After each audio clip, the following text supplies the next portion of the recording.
ಶ್ರೀ ಗುರು ಬಸವಲಿಂಗಾಯ ನಮಃ.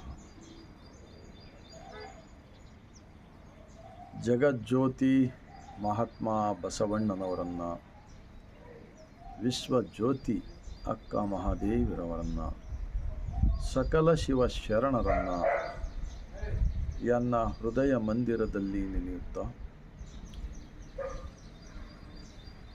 ಭಾರತೀಯರೆಲ್ಲರಿಗೂ, ಜಗತ್ತದಲ್ಲಿರ್ತಕ್ಕಂಥ ಸರ್ವರಿಗೂ ಜಗತ್ತಿನ ಮೊದಲನೇ ಅನುಭವ ಮಂಟಪ ಪ್ರಜಾಪ್ರಭುತ್ವ ಪಾರ್ಲಿಮೆಂಟ್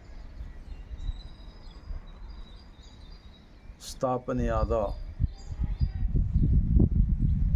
ಶರಣರ ನಾಡು ಅನುಭವ ಮಂಟಪ ಬಸವ ಕಲ್ಯಾಣದ ಭೂಮಿಲಿಂದ 150 ಕೋಟಿ ಭಾರತೀಯರಿಗೆ ಈ ಮುಂಜಾನೆಯ ಶರಣು. ಒಂದು ಸರ್ವಜ್ಞರವರ ವಚನ.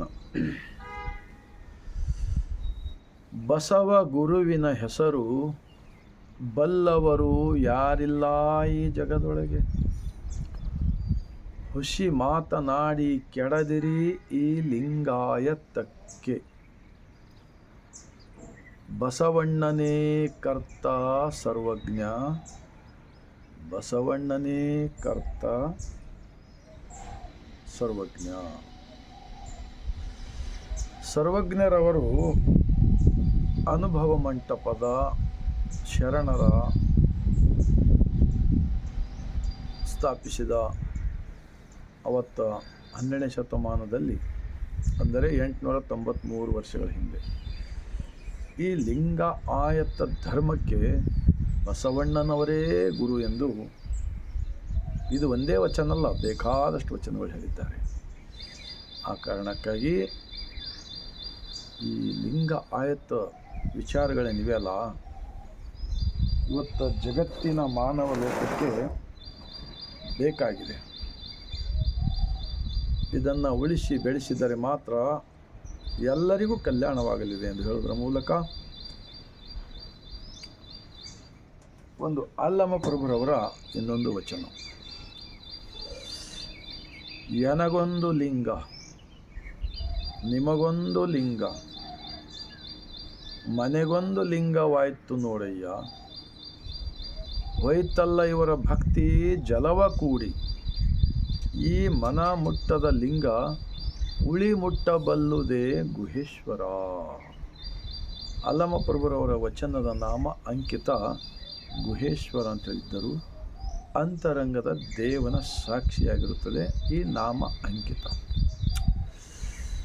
तो इस वचन का भावार्थ क्या होता है? इस देश के अंदर विदेशी लोग हैं, मनुवादी लोग हैं, जातिवादी लोग हैं, कुतंत्रवादी लोग हैं, स्वार्थी लोग हैं, षड्यंत्रवादी लोग हैं. इन लोगों ने क्या किया?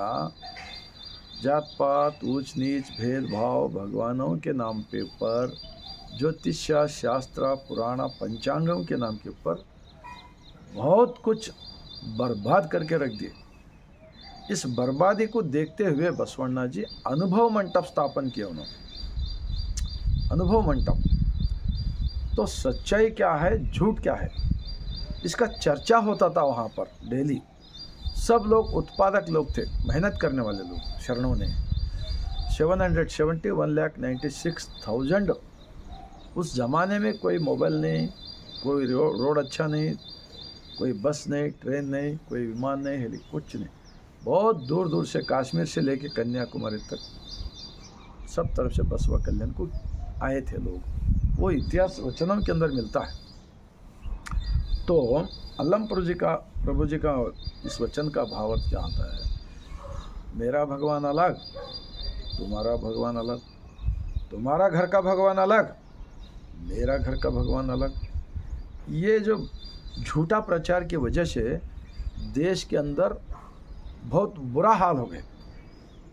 यहाँ पर बेरोजगारी, गरीबी, बीमारी, भूखमरी, एक दूसरे से नफ़रत, जात पात नाम के ऊपर, ये सब की वजह ये जो कौन फैलाएगा है ना ये सारे कचरा अज्ञानता का, असली देशद्रोही लोग ये होते हैं स्वतंत्र भारत देश के अंदर, ऐसा मालूम होता है ऐसे सब वचना पढ़ने के बाद में।